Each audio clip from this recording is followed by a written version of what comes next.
नमस्कार दोस्तों, ससुराल की आधी रोटी मायके की एक रोटी से अच्छी है। आज की वीडियो में आपको एक बहुत ही अच्छी सीख मिलेगी। आप कहानी को पूरा सुने और इसी तरह की कहानियों के लिए आप मेरे यूट्यूब चैनल को भी सब्सक्राइब कर लें। बिमला जब से मायके से वापस आई थी, बिमला के अंतर्मन में हमेशा जंग छिड़ी रहती कि हम गरीब हैं तो क्या कोई हमारा अपना सम्मान नहीं है। अमीर लोगों को हमेशा गरीब लोग चोर ही क्यों नजर आते हैं। अरे जब हम लोगों को किसी भी कार्यक्रम में बुलाने से शर्मिंदगी महसूस होती है तो फिर बुलाते ही क्यों। बिमला के मन ही मन में एक जंग चल रही थी। बिमला के पति ने बहुत समझाया कि छोड़ो बिमला, हम भी किसी से कम थोड़ी हैं। जो खाते हैं अपनी मेहनत का खाते हैं, किसी के सामने हाथ थोड़ी फैलाने जाते हैं। बिमला के पति नयत एक छोटी सी मैकेनिक की दुकान करके अपना जीवन यापन करते हैं। साथ में ही बिमला भी सिलाई बुनाई का काम करके घर के खर्चे लायक पैसे तो कमा ही लेती है। बिमला के मायके में माँ पिता तो थे नहीं, दो भाई व भाभी थे। एक भाई की शादी हो चुकी थी, दूसरे भाई की शादी होने वाली थी। बिमला की भाभी शिखा अपनी बहनों को ज़्यादा तवज्जो देती थी, ननद को नहीं। बिमला अपने मायके बहुत कम जाती थी क्योंकि उसको पता था मायके में कोई इज्जत नहीं थी। कभी कभी 2 साल हो जाता था मायके नहीं जाती। माँ तो थी नहीं जो इंतजार करेगी। बिमला इंतजार करती रहती कि काश कभी तो झूठे मुंह से ही फोन करके भाभी कह दे कि दीदी कब आ रही हो मायके। लेकिन बिमला की उम्मीदों पर पानी फिर जाता और उसका इंतजार सिर्फ इंतजार बनकर रह जाता। इन दिनों बिमला के भाई मनोज का फोन आया कि दीदी आपको शादी में जरूर से जरूर आना है। बिमला के मायके में छोटे भाई की शादी थी। छोटे भाई की शादी भी भाभी अपनी बहन से ही करवा रही थी। छोटे भाई की शादी में बिमला और उसकी परिवार वालों को बुलाया गया। बिमला बहुत खुश थी। जो उसके पास था उसने सब लिया और जब अपने छोटे भाई की शादी में पहुंची तब उसकी भाभी ने उसकी तरफ मुंह सुकुड़ते हुए कहा, अरे दीदी, कम से कम आज के दिन तो बढ़िया महंगी सी साड़ी पहन आती। आजकल तो एक से एक लेटेस्ट डिजाइन की साड़ियाँ बनती हैं। और ये क्या जीजी को आपने जोकर की तरह कपड़े पहना रखे हैं। लगता है शादी का कोट है जो छोटा हो गया है। भाभी की बातें सुनकर लगा जैसे वह बिमला की गरीब होने का मजाक बना रही हैं। शिखा ने अपनी ननद और नंदोई की बेइज्जती करने में कोई कमी नहीं छोड़ी। फिर दिखावे के लिए बोली, अरे दीदी, मेरी बात का बुरा मत मानना। यही सब सुनकर बिमला अंतर मन में एक जंग छिड़ी रहती कि क्या इस शादी में मुझे इसीलिए बुलाया कि मेरी बेइज्जती कर सके, हमारा मजाक उड़ा सके। आखिर क्या हक है भाभी को सभी के सामने हमारा मजाक बनाने का। बिमला के चेहरे पर गुस्सा साफ झलक रहा था। वह अपनी भाभी को जवाब देना चाहती थी, लेकिन पति ने उसका हाथ पकड़कर उसी इशारों में मना कर दिया। छोड़ो, जाने दो। बिमला अंदर ही अंदर गुस्से को पी गई और शादी में आई हुई रिश्तेदारों से मिलने लगी। आस पड़ोस के लोगों ने बिमला से पूछा कि अरे बिमला, तुम्हारी शादी क्या हुई, तुम तो मायके का रिश्ता ही भूल गई। अरे कभी कभार तो आ जाया करो अपने भैया भाभी से मिलने। तेरी भाभी बेचारी यही कहती रहती हैं कि बिमला दीदी को हम तीज त्योहार पर फोन करते हैं आने के लिए, लेकिन कभी आते ही नहीं। पड़ोसन की बात सुनकर बिमला ने कहा, आया वही जाता है जहाँ मान सम्मान हो। बिन बुलाए आकर अपनी बेइज्जती कराने से अच्छा है अपने घर पर ही रहूं, आधी रोटी खाऊं, पर अपने घर इज्जत की खाती हूँ। और अगर कभी भाभी ने फ़ोन किया होता तो ज़रूर आती, लेकिन शादी बाद मेरे अपनों ने ऐसा पल्ला झाड़ा कि जैसे हम उनकी कुछ लगते ही नहीं हैं। आज शादी में बुलाया तो चली आई, वरना नहीं आती। बिमला ने सीधे मुंह पर सच बोलते हुए कहा। तभी वहां शिखा भाभी आ गई और बिमला को एक बैग देते हुए कहा कि दीदी, आप इस बैग का ध्यान रखना। इस बैग में कुछ कीमती सामान व नोटों की गड्डी है।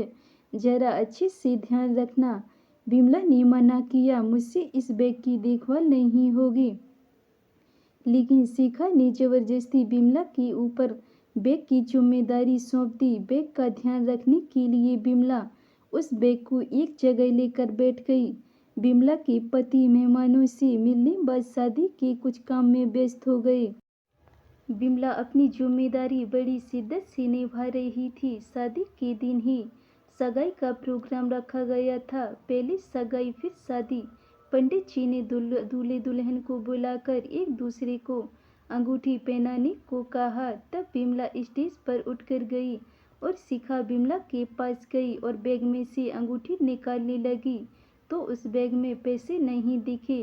अंगूठी खोलकर शिखा ने बिमला से कहा, दीदी, इस बैग में से पैसे गायब हैं, कहीं आपने तो नहीं चुरा ली। शिखा ने अपने पति को बुलाया और कहा, देखो जी, मैंने अंगूठी के साथ बैग में कुछ कैश भी रखा था और यह बैग मैंने दीदी को संभालने के लिए दिया था। अब सोने की अंगूठी है लेकिन बैग में पैसे नहीं हैं। पैसे चोरी होने की खबर आग की तरह फैल गई। सभी लोगों की निगाहें बिमला पर ही टिकी हुई थी, जैसे पैसे बिमला ने चुराए हों। बिमला ने कहा, भाभी, आपने मुझे बैग जैसे दिया वैसे उसी तरह से रखा। मैंने इसे नहीं छेड़ा और ना ही खोल कर देखा कि इसमें क्या क्या है। आप कहें तो और देख लें, मैंने पैसे की चोरी नहीं की। सच में भाभी, मैंने पैसे नहीं चुराए। मैं गरीब भले हूँ लेकिन मैं चोर नहीं हूँ। आप लोग ठीक से देखिए, पैसे मिल जाएंगे। बिमला ने बेबसी से कहा, मैंने बैग को खूब अच्छे से देख लिया, इसमें पैसे नहीं हैं। अब वहाँ इकट्ठे लोग तरह तरह की बातें बनाने लगे कि इसे शर्म नहीं आई अपने ही भाई के घर में चोरी करते हुए। अरे गरीब है, पैसे देखकर लालच आ गई होगी और न जाने क्या क्या लोग बोले जा रहे थे। शिखा ने लगता है दीदी ने पैसे नंदोई जी को देकर घर भेज दिया। पैसे को छिपाने गए हैं तभी नंदोई जी नजर नहीं आ रहे। शिखा ने नजर घुमाते हुए कहा, सच कह रही हूँ भाभी, मैंने चोरी नहीं की। मैं गरीब जरूर हूँ लेकिन चोर नहीं। आखिर आप मुझ पर चोरी का इल्जाम लगाकर साबित क्या करना चाहती हो? आप सब मेरा यकीन कीजिए, मैंने चोरी नहीं की। बिमला चीख चीख कर कह रही थी, मैं चोर नहीं हूँ।